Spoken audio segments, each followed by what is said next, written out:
Before we look at how to work with the switcher element, let's have an idea exactly of what the switcher element is all about. Here I have a very standard pricing table that we often see on a web page, but we can switch this up to something that you've also seen before, and that is a toggle option. Now I have this switcher or the toggle at the top, and I can jump between these two pricing options. And that is what the switcher element is all about.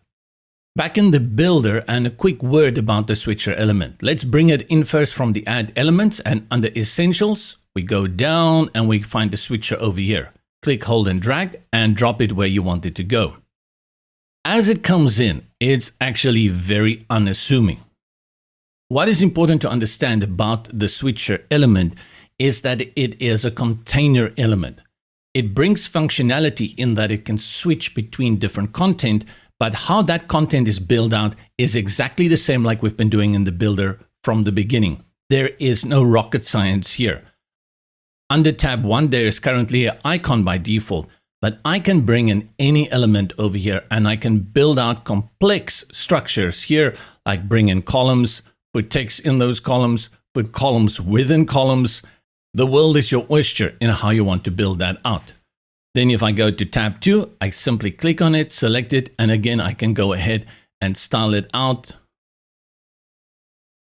with loads of options in how I want it to look. How to build out the content, that's up to you, but let's have a look then at the functionality of the switcher. Let's have a look at how we style this out. The switcher toggles between two options. By default, it's called tab 1 and tab 2. Select the text inside and you can call this option number 1, and this one is option number 2. And you'll note that it's getting a little bit squashed. Go to the settings, and over here you have the width in pixels for your switcher. Next to the settings, you have control over the colors for the background text as well as the active parts. So if we select background and I go to pink, you will see it's the background of the switcher, and then the text, if I put it on yellow, is the text of the background. You can also add a border. Let's put a yellow border as well, which we don't really see. Let's make it a little bit bigger at 5 pixels. And you can add a shadow. Click again on background, and this time we select the active part. This is the switch that we are currently observing this content. Let's make the background white, and then for the text, let's make that blue. If you select T for text, here you have your normal typography settings. Let's choose a different font. Let's put it on something a little bit more darker, like bold, and we can increase the size. Decrease the letter spacing, and I'll just put it back on something like medium. Much better. Then when we go over to the switcher options itself, we have the option to go between two styles. Before that, let's just look at what the spacing is all about for this specific style. As I increase the spacing, you will see it adds space between the switcher and the content, a nice way for a little bit of separation. You also have the option to bring in icons, and this will be done on a switch by switch base. Select this one, bring in an icon, and let's increase the width a little bit to accommodate the extra content that we've brought in. Select the switcher options, and let's go for the second style, which gives you a basic toggle switch with the text on the left and the right. To interact with it, do not click on the switch. The switch will just toggle between the left and the right options.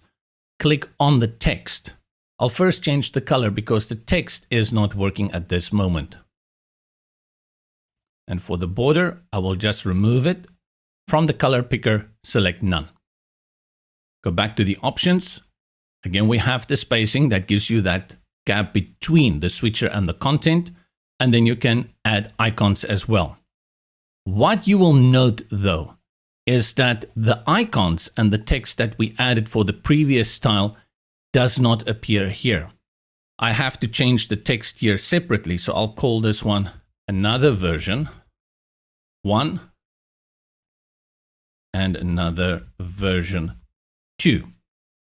If I then go to the options of the switcher and I select the first style, you will see that the text and the icons are kept over from the first style, and the second style is independently.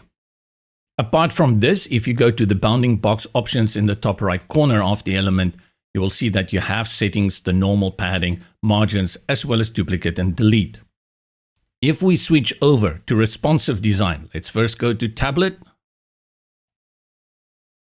select the switcher, and you will see that you have here responsive design over the spacing between the switcher and the content, and that you have more control over the position of the icon. You can put it at the top, on the side, and you can increase the size and as well as the spacing. This is also available in the desktop option the moment you have selected an icon. With the responsive design, you can set these independently. If I put it on the right here and I go to tablet, you will see it's still on the left. I can put it here at the top. And if I check again at desktop, they are still on the right.